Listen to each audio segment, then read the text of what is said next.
Hello everyone. Today let's discuss about shift registers.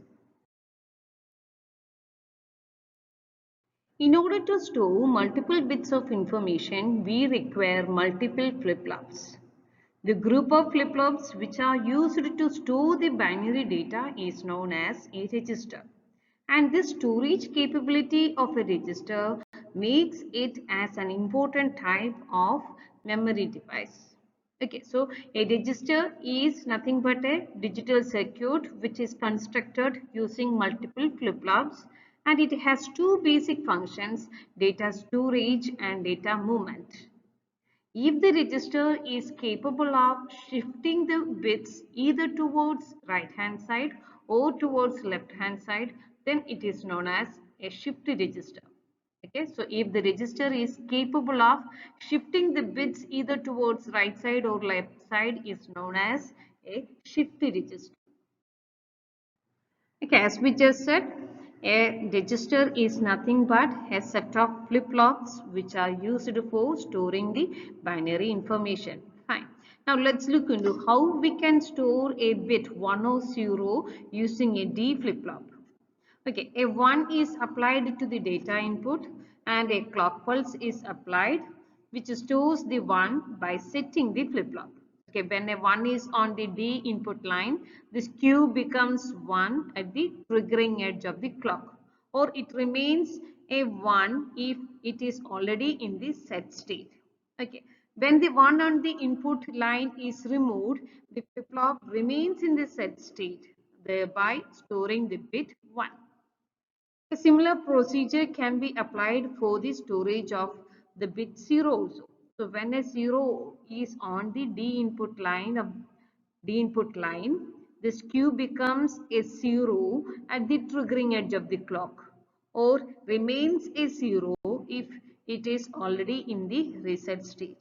So we can store a bit 0 or 1 using flip-flops.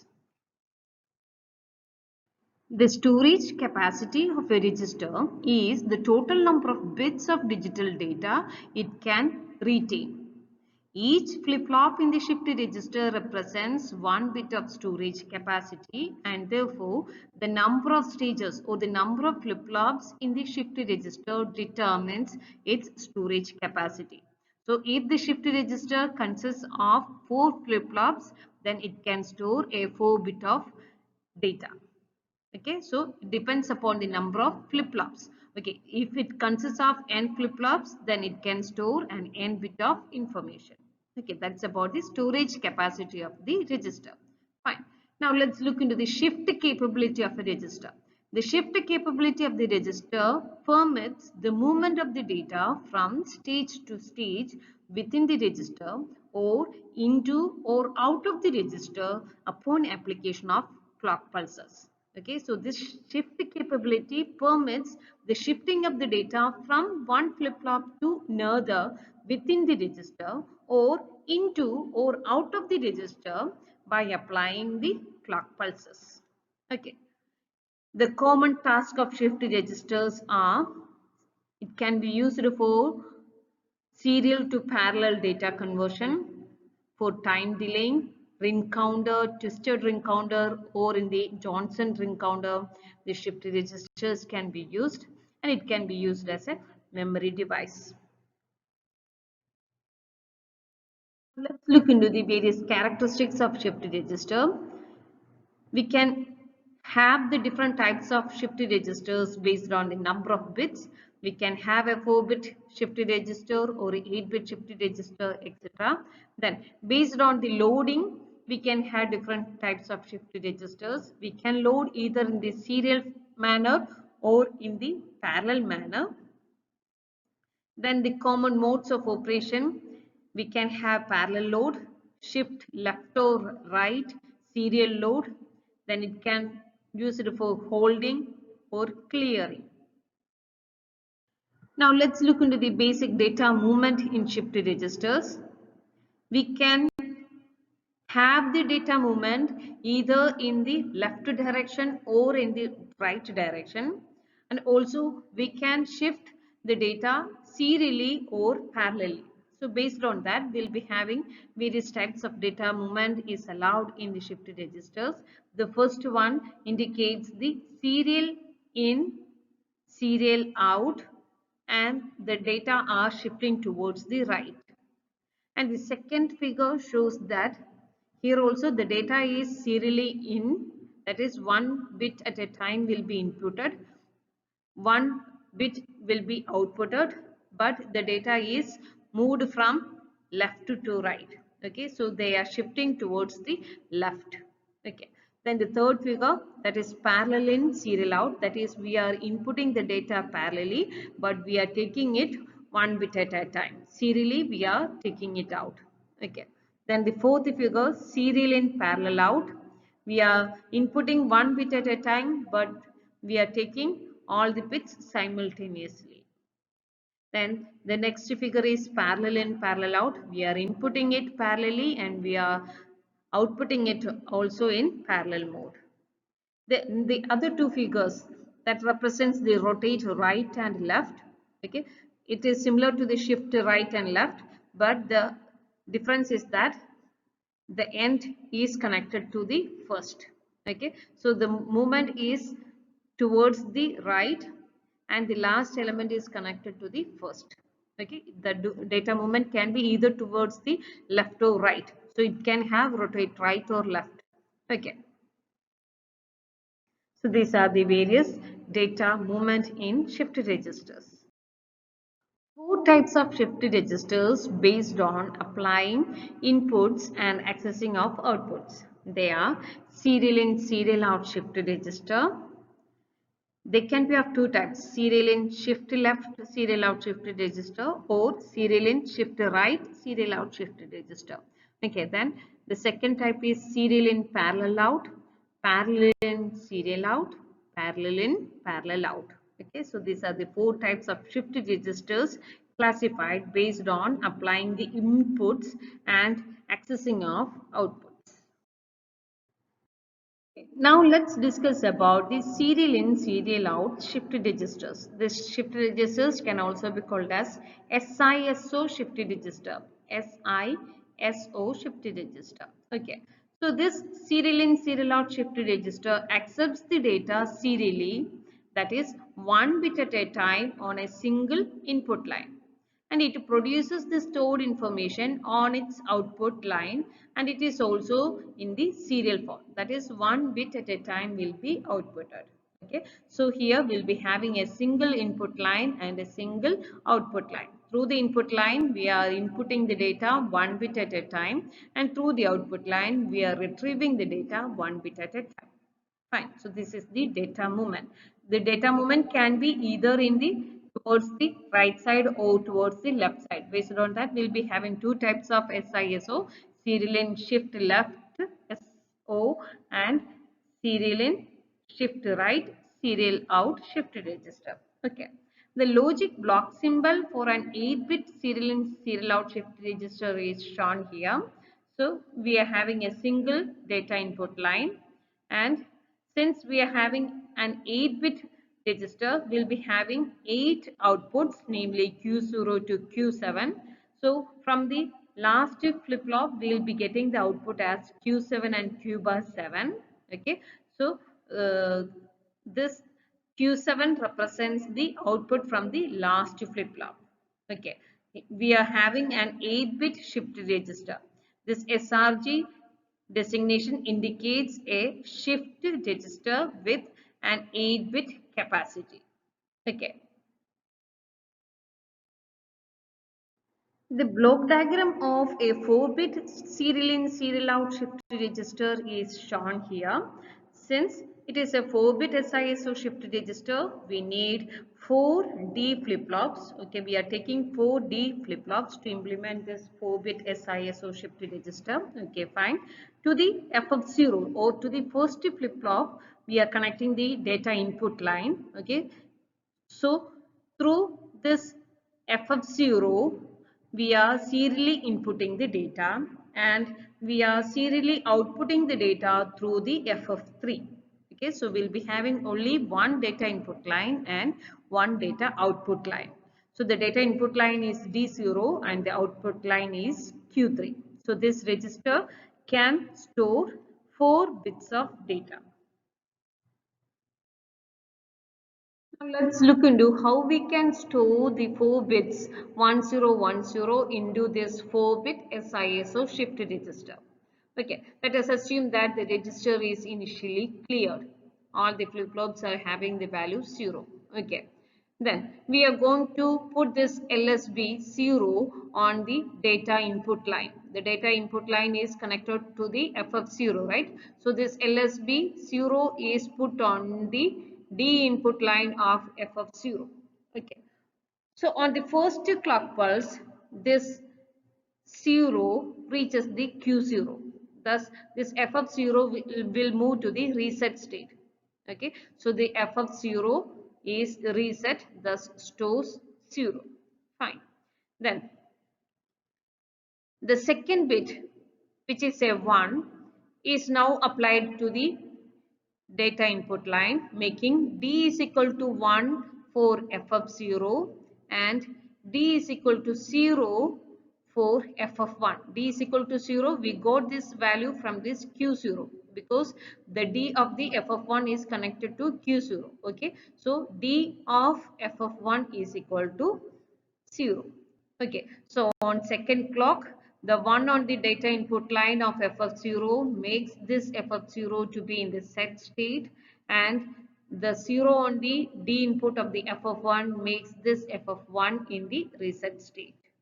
Okay, so during the second clock pulse, FF0 Q0 will be having the value 1 and the second flip-flop FF1 will be having the value 0. So this 0 is shifted from the FF0 to FF1. Okay. Now the third bit of the data is 0. So this 0 is given to the D input of the FF0 and a clock pulse is applied. Okay. So the 0 is entered into the FF0. The 1 stored in the FF0 is shifted to FF1. The 0 stored in the FF1 is shifted to FF2.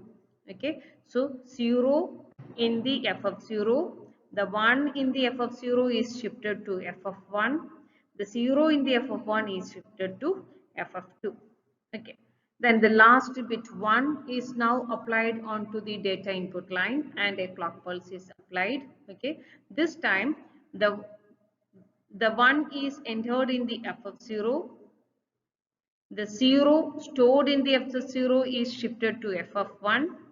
The 1 stored in the FF1 is shifted to FF2. The 0 stored in the FF2 is shifted to FF3. Now, the shift register consists of the data 1010 and it remains in this shift register until it is powered by a DC power. Okay. Okay, now we know how to store the data into the register. Now let's look into how can we retrieve the data out of the register. Okay, so to store the 4-bit of data, we saw that 4 clock pulses are required. Okay, so during the 4th clock pulse, the 4-bit data is now there on the shift register. Fine. So after this clock 4, the LSB 0 of the data is appears on the Q3. This is the Q3 is the output line, right? So the LSB bit is already there in the Q3 line. Okay, so initially it is this LSB bit is there in the Q3 line. We can take that one out. Okay, then during the clock pulse 5, the second bit appears on the Q3. That is, we are shifting the FF2 from the FF2. The 1 bit is shifted to FF3. The 0 from the FF1 is shifted to FF2. From FF0 is shifted to FF1 and FF0 is filled with 0. Okay, now during the clock 5, the second bit appears on the Q3 output. Okay, then during the clock pulse 6, the third bit appears on the output line Q3 and the clock 7 shift the 4th bit to the output line. Okay, so using on the 7th clock pulse, we'll be getting the 4th bit on the output line. Okay, so this is the way to retrieve the data out of the register. We are given with an exercise. Show the states of a 5-bit register for the specified data input. So here the data input is 11010. So how can we store this data onto the 5-bit register? Let us show the state of this 5-bit register using the timing diagram. Assume that the register is initially cleared with zeros. Okay. So what is the solution for this? The first data bit 1 is entered into the register on the first clock pulse and then shifted from left to right as remaining bits are entered and shifted. So the register contains 110110 after 5 clock pulse. Now let's look into this states of this 5-bit shift register on each clock pulse. Okay, the one input on this data input line during the first clock pulse reaches this FF0, so the Q0 will move to the 1 state. Okay, then during the next clock pulse, this one value will move to the Q1 and the new one value on the data input line will be there in the Q0. Okay, so now Q0 is equal to 1 and Q1 is also 1. Okay, fine. Then during the next clock positive edge, the data input line is having the value 0. So the Q0 stores the value 0. The one from the Q0 is shifted to Q1. The one from the Q1 is shifted to Q2. Okay. Then during the fourth clock pulse, the value on the data input line is 1. So the Q0 will store the value 1. The 0 from the Q0 is shifted to Q1. The one value from the Q1 is shifted to Q2. The one value from the Q2 is shifted to Q3. Okay. Then during the next clock pulse, the data input line is 0. Okay. So the Q0 stores the value 0. Then the one value from the Q0 is shifted to Q1. The 0 value of Q1 is shifted to Q2. The one value of Q2 is shifted to Q3 and the one value of Q3 is shifted to Q4. Okay, so after 5 clock pulse, the data bits stored are 11010. Okay.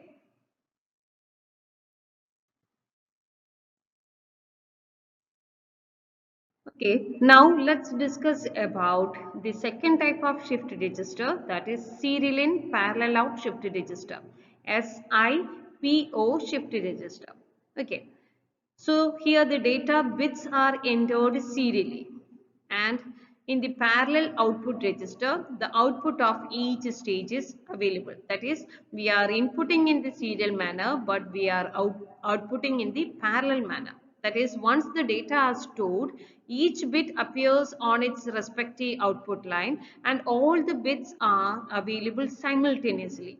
So rather than on a bit by bit basis, as with the serial output, all the bits are simultaneously taken out. Okay, so that is the case of serial in parallel out. So we will be having only a single input line, but we'll be having many output lines.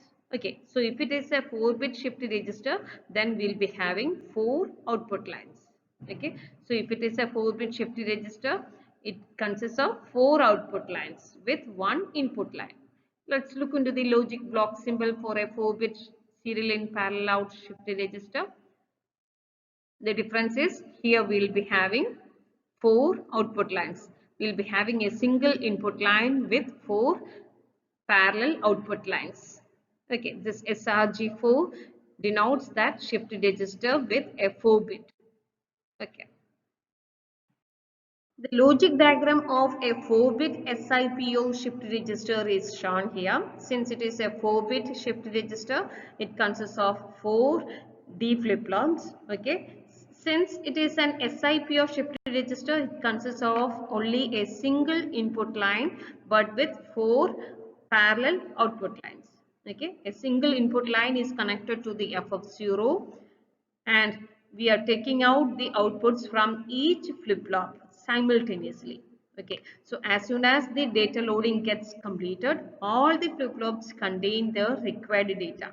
The outputs are enabled so that all the loaded data is made available over all the output lines at the same time. Okay, so 4 clock cycles are required to store this 4-bit data that we know. So after the 4th clock pulse, we know that this flip-flop will be having the required data. Okay. During the 5th clock pulse, we can retrieve all the data simultaneously. Okay. Let's discuss this working of an SIPO shift register using an example. We need to show the states of the 4-bit SIPO shift register for the specified data input 0, 1, 1, 0 and the clock waveforms. Assume that the register is initially contains all ones. So initially all the flip-flops will be having the value 1. Okay, now let's look into this working. So during the first positive edge, the data input line D0 reaches this Q0. Okay, so Q0 is equal to 1 during the first positive edge.